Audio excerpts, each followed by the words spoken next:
Halo warga digital, terima kasih sudah bertamu di channel ini.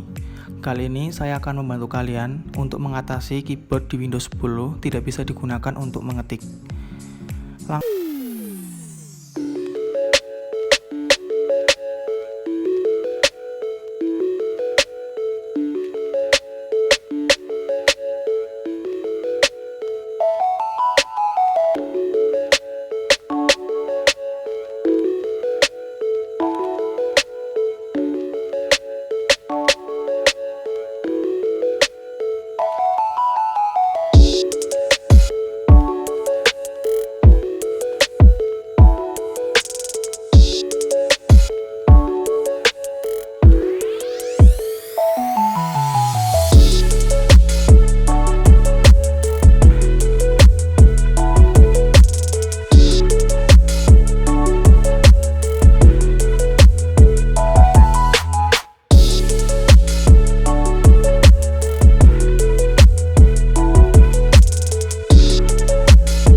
Dan ketika kalian sudah masuk ke Windows lagi, maka keyboard kalian sudah bisa digunakan seperti biasanya. Jangan lupa, jika kalian terbantu dengan video ini, kalian klik like dan subscribe agar channel ini bisa semakin berkembang.